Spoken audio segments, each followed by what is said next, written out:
Okay, as promised, this is the second in the two course tour videos.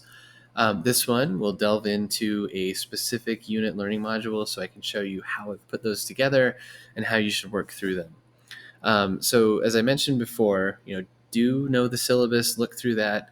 It gives the big overview of everything we're doing over the next 12 weeks. Also recognize that I left everything open here. So I've not set the course up such that you can only see what's due the next week and you have to get to the end of the week before the next week opens up. Everything's here. So if you want to work ahead, you can. I say all this though just to point out, please don't get overwhelmed by that because it might be a little overwhelming to see all the work that's coming up. Just realize we have all the way until December to get this done. So we'll be working pretty closely for that period of time.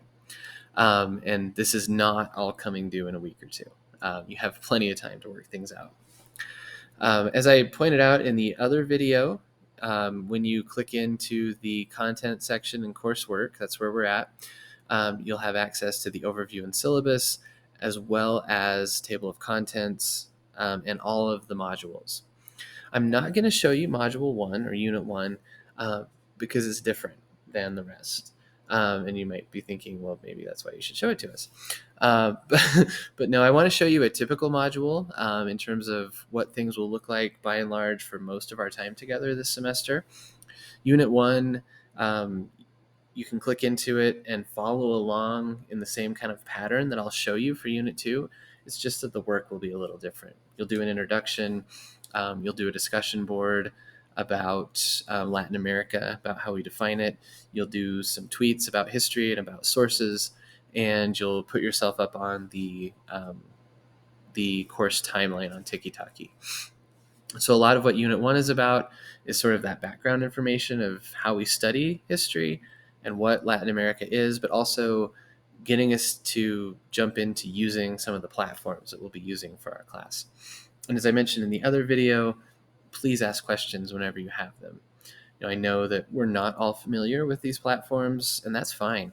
And I'm happy to help. So I'm not one of those instructors that expects you to figure stuff out on your own, especially because I've used different things that are not typical for a C&M course. So I am here to help. I've put up a lot of tutorials. I'm going to scroll. Apologies. As I mentioned before, Twitter and timeline, final project. Look for the tutorials, look at the instructions, but inevitably when you have questions because you just didn't understand exactly what I tried to say, because I didn't say it clearly enough or whatever it is, ask and I will help as best I can. All right, all that prefacing, I want to jump into Unit 2 because it is typical of what you'll see. Unit 2, as with the rest of the units in the course, besides Unit 1, lasts for 2 weeks. Each unit, when you click into it, will give you the time span for that unit, an image, the title for the specific topics that we'll be thinking about in terms of the history, and you'll see the guiding question. So all of the work that we do is centered on this guiding question. And as you'll see as you look through them all, I've tried to make the guiding questions broad enough that you can answer them in a lot of different ways, using a lot of different case studies or examples or information from the various readings that we'll do. But they also are focused on a very specific and important theme for the particular time frame that we're studying. So we're looking at the end of the colonial era and independence in Unit 2. And so we're thinking about how those things kind of shape each other with the guiding question. So you're going to use your guiding question when you do your reading tweets. You're going to think about the guiding question when you work on the timeline and when you do your journal entry. And all of that will make sense, or at least more sense, hopefully, in just a second. All right, so I clicked into the first item there, and the first item is always an intro and objective section. So it'll give you a couple of paragraphs that are an overview of the topics that we'll be studying during the unit. And then the next section, this is important. This is essentially a checklist of what you need to do during this 2-week unit to successfully complete that unit. And so each week, the first week is involved with doing the reading. and posting your reading responses or reading tweets. You'll post those responses on Twitter, and think of those as a way of taking notes, as identifying, pointing out, and commenting on the most significant and interesting elements of the readings that you've done. And as it's noted here, keep the guiding question in focus. So think about what's significant and interesting in terms of helping you answer that question.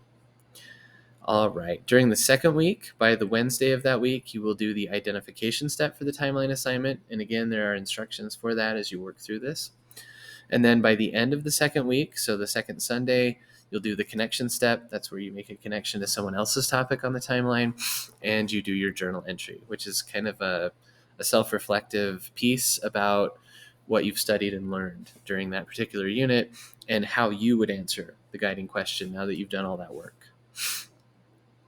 Each of these overviews also includes the unit objectives. So these are the kind of big content area things that we're working on in this unit. And I apologize, it's allergies and someone had a fire outside. I was just out on the patio. So lots of sniffling, unfortunately.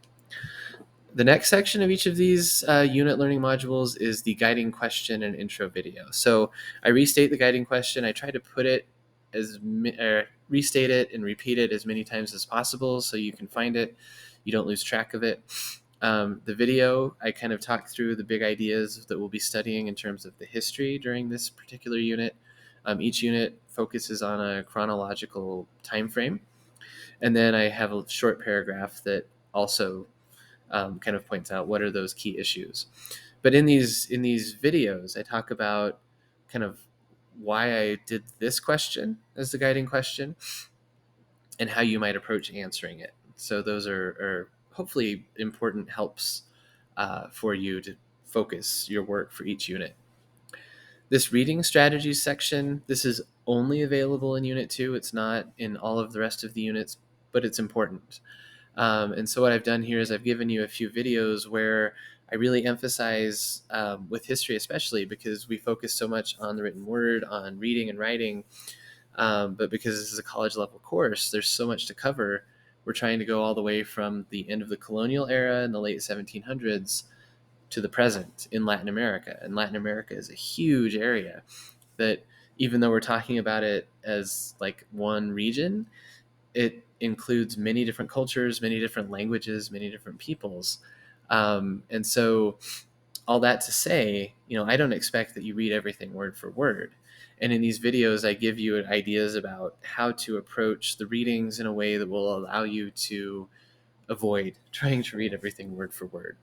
So I give you a general overview of our readings, the two books that we focus on in each unit, and I'll show you this in just a second as well, are the Wood and Alexander Reader, Problems in Modern Latin American History, and the Chasteen book. This is a textbook that gives you the big kind of broad context, Born in Blood and Fire. So I give you some tips for how to read both of those, how to read them without reading everything word for word. So how to get what you need to out of those books for the purposes of our class and for understanding Latin America and its cultures and histories and peoples. The next section following those videos are the readings. So here we list what we're reading in this particular unit. And again, guiding question. The readings, the focus will always be on Wood and Alexander and Chasteen. And I always include a podcast episode just to give you kind of another window into what we're studying, another perspective, another set of sources and set of eyes, as we'll look at it in Unit 1. History is not set in stone, and it's not just a set of names and dates, but it's based on research, interpretation, and critical thinking. So it's important to have as many different perspectives as we can. So that's the idea here, and that's why I've pointed out in that previous section of this unit that you shouldn't try to read everything word for word. The optional readings, if you can get to those, that is awesome. And they're really there if you want to study something in more depth. So if you are able to get to that, if there's a particular topic that we're reading about that you're really into, you might want to look at the optional readings so that you can go into more depth on that.